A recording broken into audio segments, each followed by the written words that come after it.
Tous les gens qui étaient dans une situation totalement injuste et qui ont réussi à créer quelque chose à partir de cette situation ont appliqué cette valeur-là, cette vérité. La croyance que je vais te demander d'adopter, qui va te changer la vie, qui paraît extrêmement bête, tu la prends si tu veux, tu la prends pas si tu veux.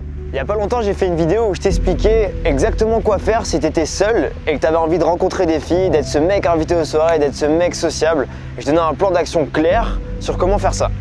Puis j'ai reçu un commentaire qui m'a pas mal inspiré, quelqu'un qui m'a fait un long pavé pour m'expliquer sa situation et me demander une réponse. Et je me suis dit que j'allais en faire une vidéo parce que ça va sûrement en aider plus d'un. Donc ça va être le thème de cette vidéo.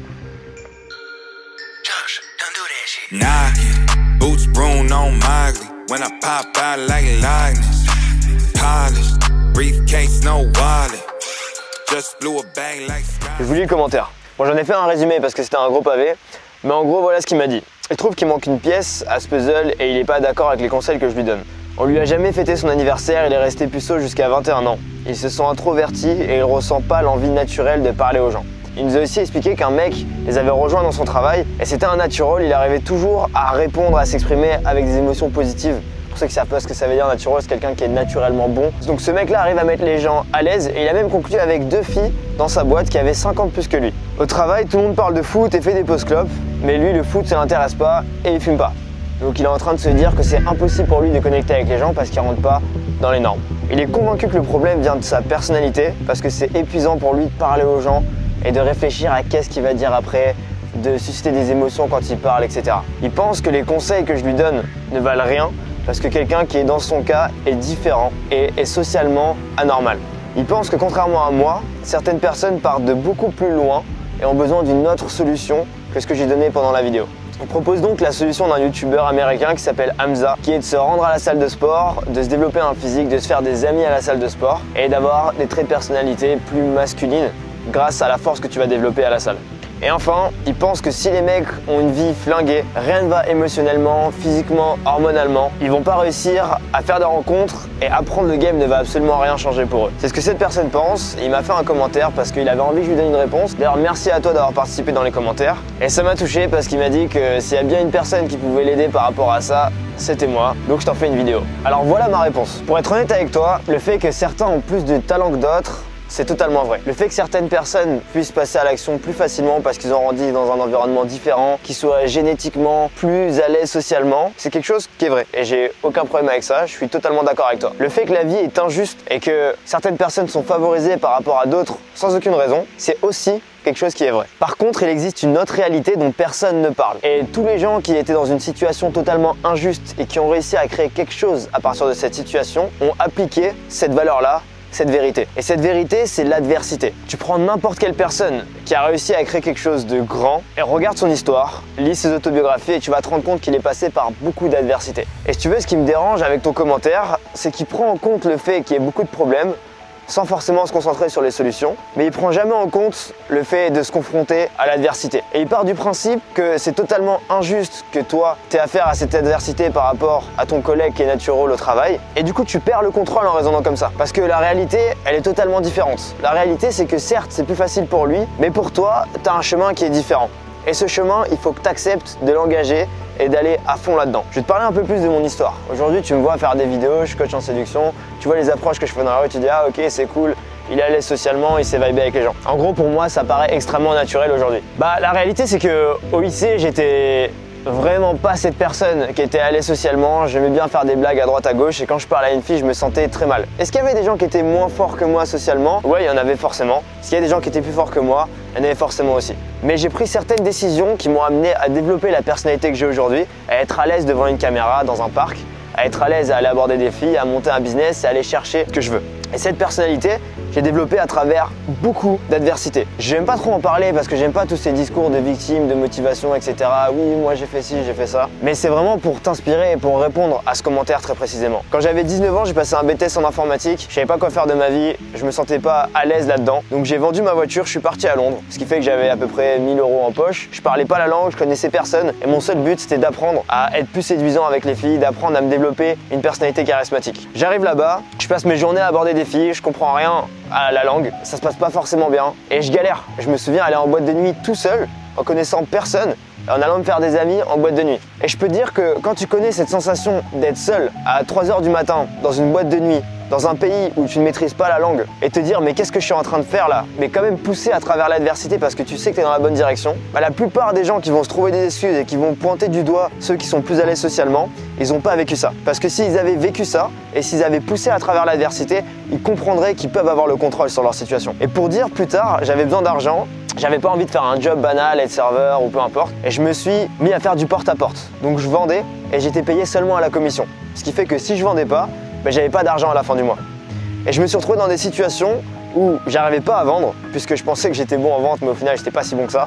J'étais extrêmement mauvais et je touchais quasiment rien à la fin du mois parce que j'étais nul. Et du coup j'avais du mal à payer mon loyer, j'avais du mal à me trouver à manger. Je me suis retrouvé dans des situations où je devais compter mes sous pour m'acheter un sandwich triangle. Et ça, c'est le genre d'adversité que j'ai vécu. J'ai dormi dans des endroits à Londres. Enfin, je fais pas ça pour me victimiser. Enfin, j'étais content de vivre cette vie-là à ce moment-là et pour moi, c'était important. Mais j'ai dormi dans des endroits où il y avait des rats qui vivaient. J'arrivais au petit déjeuner, je me posais sur la table pour prendre mon petit déj. Il y avait des rats qui passaient à côté de moi. Mais à ce moment-là, j'avais énormément d'adversité, mais je savais que j'étais dans la bonne direction. Et tu vois, ce qui me dérange, moi, avec ce genre de commentaires, c'est que certes, t'es dans une situation injuste, mais à partir du moment où tu t'es pas confronté à l'adversité, tu sais pas vraiment quel est ton potentiel. Et tu peux théoriser ton potentiel, mais tu seras forcément à des années-lumière de la réalité, puisqu'il y a ton ego qui va rentrer en jeu. Et puis, c'est beaucoup plus facile de rationaliser et de se dire oui, non, mais moi je suis différent, regarde, pour cette personne c'est plus simple, plutôt que de passer à l'action et de se retrouver à 3 h du mat dans un endroit où tu maîtrises pas la langue, te retrouver à faire du porte-à-porte pour vendre quelque chose dans une langue que tu ne maîtrises pas, à être complètement frustré parce que à la fin du mois t'as pas de sous et tu sais même pas comment est-ce que tu vas manger. Se retrouver dans ces situations-là, c'est pas marrant, mais c'est exactement ça qui va faire la différence et qui va faire que sur le long terme, ta vie va ressembler à quelque chose de beaucoup plus attirant et beaucoup plus intéressant que ceux qui ont eu un talent de base et qui n'ont pas eu à développer cette résilience face à l'adversité. Là, je le vois aujourd'hui, tous les mecs qui étaient avec moi au lycée, qui étaient populaires, qui avaient aucun problème pour rencontrer des filles, aujourd'hui leur vie elle est nulle, pour être honnête. Je les vois, je les croise dans les bars, des potes que j'avais, enfin c'est pas forcément des potes, mais des mecs qui étaient dans ma classe populaire quand j'étais au lycée. Je leur dis ouais, comment ça se passe dans ta vie? Ils me disent ouais, bon, j'ai un travail, j'embauche à 9 h, je finis à 18 h, j'ai une meuf, je suis pas très heureux avec elle. Et la raison pour laquelle ils en sont là, c'est parce qu'ils n'ont jamais eu besoin de travailler. Ils n'ont jamais eu besoin de développer cette résilience et d'aller chercher ce dont ils ont besoin. On leur a tout offert sur un plateau d'argent et en fait c'est une malchance qu'ils ont. Et moi je suis content d'avoir été dans cette situation et d'avoir eu à travailler pour obtenir ce que j'ai aujourd'hui. Et c'est pour ça qu'aujourd'hui je peux être devant une caméra et donner des conseils pour avoir de l'impact sur la vie des gens.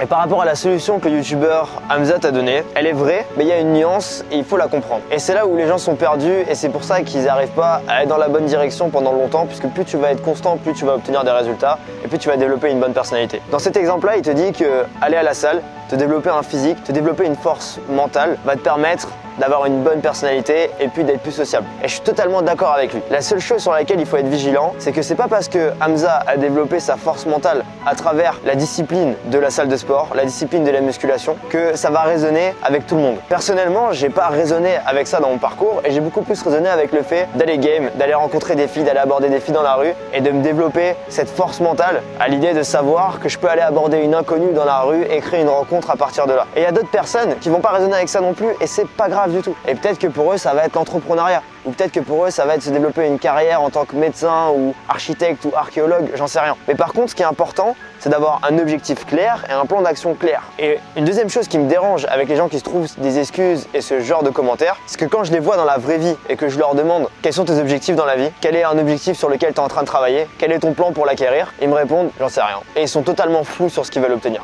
Donc la quête qu'il va falloir engager, c'est de savoir qu'est-ce qui résonne avec toi, quel objectif est-ce que tu as envie d'atteindre et te faire un plan d'action précis et puis passer à l'action par rapport à cet objectif. Si tu deviens, j'en sais rien, extrêmement bon en ping-pong, tu vas développer une personnalité charismatique parce que tu vas développer ta compétence et la capacité à être bon dans une discipline. Un peu comme Hamza qui s'est développé un cercle social en allant à la salle de sport. Et tu vas trouver des pairs dans la discipline du ping-pong et puis tu vas avoir un bon lifestyle et tu vas te sentir bien. Alors que si tu vas dans un taf qui te plaît pas de 8 h à 18 h et que tu rentres chez toi et que tu regardes des séries et tu joues à des jeux vidéo et tu retournes au même taf qui te plaît pas le lendemain et que quand tes collègues ils vont faire une pause club ou ils vont parler de foot, tu te sens pas à ta place, là il y a un problème. Et évidemment que tu pourras jamais progresser dans ta vie si tu es dans un environnement qui te plaît pas et qui te correspond pas. Donc il faut faire ce travail et te façonner une vie par rapport à ce qui te correspond. Je te redonne mon exemple, moi quand j'étais en BTS, ensuite j'ai trouvé un travail en tant qu'administrateur réseau. Je suis resté 1 mois dans ce travail-là et j'en j'en pouvais plus. Chaque pause déjeuner, je me sentais pas à ma place, ça me frustrait tellement d'avoir cette collègue qui vient et qui fait chauffer du poisson au micro-ondes, ça pue dans toute la pièce. Ils sont en train de parler des congés payés qu'ils auront dans une semaine, en train de parler des problèmes de chaque collègue en mode ah t'as vu ce qu'il a fait, ah t'as vu il est en vacances avec ci, avec un tel. Et moi je raisonne pas avec ça, ça me fait chier. Et du coup le fait d'être dans cet environnement, je me sentais nerveux, je me sentais pas bien. Et je préférais 1000 fois dormir avec des rats, compter mes sous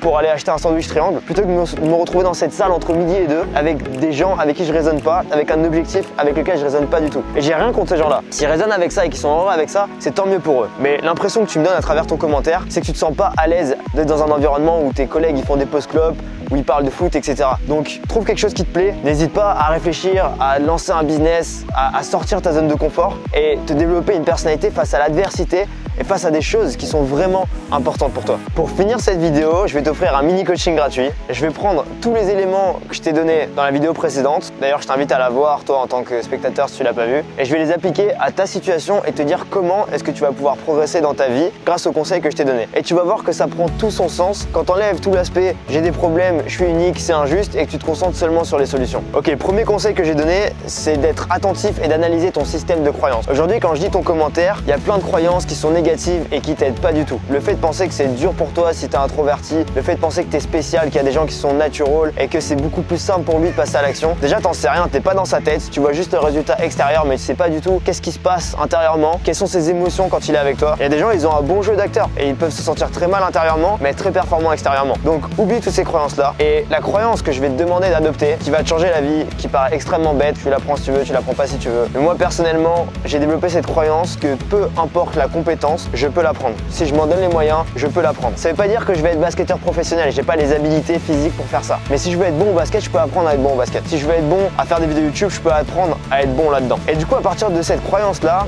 tout ce que je vais faire va être en alignement avec ça et je vais avoir une mentalité d'étudiant. Je vais pas avoir de problème pour prendre des notes, pour mettre mon ego de côté, etc. En parlant d'ego, on en vient au deuxième point qui est de gérer son ego. Et là, pour moi, quand tu te retrouves à côté de ton collègue qui est charismatique et tu dis oh là là, regarde, lui, il est comme ça, il est incroyable, il est exceptionnel, moi, c'est différent, moi, je me sens nul à côté de lui. Tout ça, c'est ton ego qui te dit ça et c'est totalement faux, ça n'a rien de vrai. La seule réalité, c'est qu'il est plus compétent que toi socialement. Et ce qui est bon, c'est que tu vas pouvoir apprendre de ce mec-là. Donc si tu adoptes la croyance que tu peux apprendre n'importe quelle compétence et que tu mets ton ego de côté, qu'est-ce qui va se passer? Tu vas pouvoir l'observer, tu vas pouvoir apprendre de lui, tu vas pouvoir lui demander des conseils. Moi, franchement, ça me dérange absolument pas de me mettre dans une pièce, de regarder quelqu'un qui est charismatique et de prendre des notes de ce qu'il est en train de faire. De me dire, ah ouais, là, regarde comment est-ce qu'il est rentré dans la pièce, regarde comment est-ce qu'il marche. D'accord, ok. Ah oui, son intonation à ce moment-là quand il parlait, d'accord, c'est intéressant. Et le fait de faire ça, je me concentre seulement sur les solutions, je mets mon ego de côté et j'apprends. Et bien, c'est ce qui va rendre le succès inévitable, puisque à un moment donné, je vais la développer cette compétence. Et puis, l'ego va juste être une barrière qui va t'empêcher d'aller de l'avant. Je te conseille de lire le livre Ego et l'ennemi de Ryan Holiday, qui va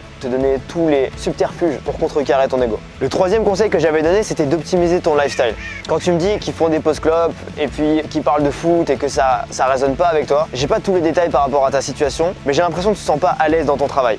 Et si tu te sens pas à l'aise dans ton travail et il y a une incongruence à chaque fois que tu fais une pause avec eux et qu'ils parlent de foot, c'est là que tu vas avoir l'impression d'être une fraude quand tu vas parler à une fille. C'est dur d'être passionné, puisqu'il n'y a rien de passionnant dans ta vie, mis à part 19 h quand tu débauches et que tu rentres chez toi. Il faut que tu trouves un moyen, il faut que tu trouves un lifestyle qui va te correspondre. Et il faut que tu sors de ta zone de confort et que tu n'aies pas peur de ton entourage, que tu n'aies pas peur du conditionnement social. Exactement comme moi quand j'avais 19 ans et que j'ai dit, vous savez quoi, le BTS informatique, ok c'est cool, j'ai fait 2 ans d'études, ça me plaît pas, je me barre et puis je vais faire ma vie là-bas. Et je peux te dire que même quand je dormais avec des rats, j'étais beaucoup plus séduisant que quand j'étais dans ces salles de réunion entre midi et 2. Parce que les gens autour de moi ressentaient que j'étais vivant et que j'étais passionné par ma vie. Et ça fait toute la différence. Donc pose-toi et réfléchis très clairement à quel problème est-ce que tu veux résoudre, à qu'est-ce qui résonne plus avec toi.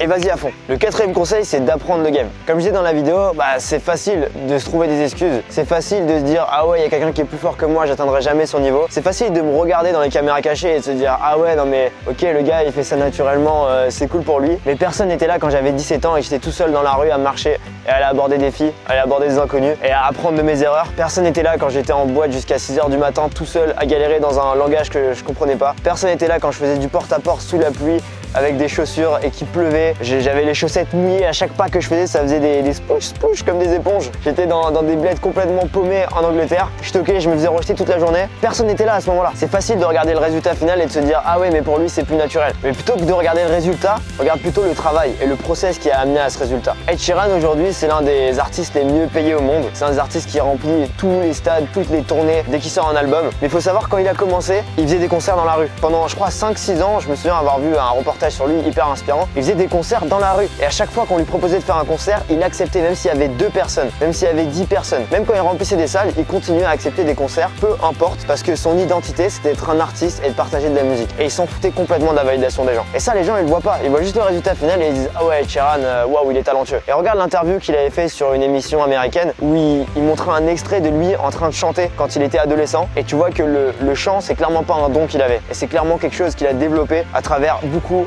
de travail. Et pour pouvoir faire ce travail-là, il faut absolument que tu détermines qu'est-ce qui résonne avec toi et que tu te sentes aligné avec ta personnalité. Apprendre le game, c'est important. Et pour l'apprendre, il va falloir que tu sors de ta zone de confort et que tu ailles parler à des filles. Si tu m'envoies ce message, vu la longueur du message, ça veut dire que c'est un problème pour toi et que tu te sens vraiment impacté par le fait d'être seul et de pas être invité aux soirées, de jamais avoir été ce mec qui fêtait son anniversaire avec des gens dans ses soirées, jamais avoir été ce mec qui rentre avec des filles. Et il faut que tu prennes les choses en main, il faut que tu règles ce problème parce que personne ne va le faire pour toi. Et c'est pour ça que je te fais cette vidéo en espérant très sincèrement pouvoir t'inspirer et te faire passer à l'action. Et enfin, le dernier conseil que je t'avais donné, c'était d'optimiser ton apparence. Et ça, je pense qu'il n'y a pas besoin de déblatérer pendant des heures là-dessus. Juste le fait que tu te sentes bien dans tes vêtements, tu te sentes bien dans ton corps, aura un impact conséquent sur ta façon de te comporter avec les gens et même sur l'estime que tu vas avoir de toi à côté de ce fameux natural. C'est-à-dire que si je sais que je suis bien habillé, je suis propre, que ma barbe est bien taillée, que je suis allé à la salle de sport le matin, ben quand je vais avoir le natural à côté de moi qui va parler et puis que je vais me sentir intimidé par son charisme, ben ça va pas être pareil que si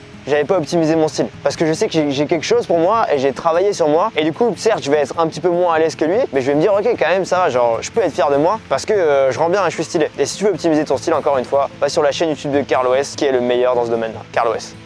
Ok, pour terminer cette vidéo, je sais qu'elle était un petit peu longue. Je me suis dit que j'allais parler comme ça de façon totalement libre. J'espère que t'as pas pris personnellement tout ce que je viens de te dire là. Mon intention, c'est très clairement de t'aider. Et puis, tu sais, il y a une chose qu'on nous apprend en marketing, c'est de toujours faire passer les gens pour des victimes, pour ensuite leur vendre une solution. Et moi, je raisonne pas trop avec ça parce que si je te dis oui, c'est pas de ta faute, blablabla, blablabla, tiens, achète mon produit, ça va pas t'aider, ça va pas te changer la vie. Donc, je préfère largement te dire, ok, là, tu te comportes comme une victime, prends tes responsabilités et passe à l'action parce que c'est ça qui va réellement changer ta vie et c'est ça qui fait que tu vas plus te retrouver seul. Et croisant mon expérience, je te connais pas personnellement, mais je sais qu'il y a des gens qui étaient dans une situation bien pire que ce que tu me décris là, qui sont passés à l'action et qui ont obtenu des résultats à travers mes coachings et à travers leur détermination. Et pour vous dire, j'ai même un projet de vidéo avec quelqu'un qui est dans ma communauté, qui est en fauteuil roulant et qui passe à l'action pour aller aborder des filles dans la rue. Et il arrive à obtenir des numéros. Je vais vous montrer en vidéo que c'est possible. Ce mec-là est ultra inspirant. C'est un mec hyper cool, hyper drôle. Et si lui, il arrive à passer à l'action en fauteuil roulant, personne n'a d'excuses. Donc évidemment, je vais pas te demander de devenir coach en séduction et de suivre le même parcours que moi. Mais par contre,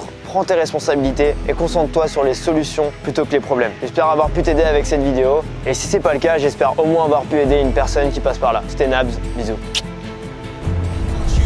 Just look down me, caught you, don't wait. You can call me coach.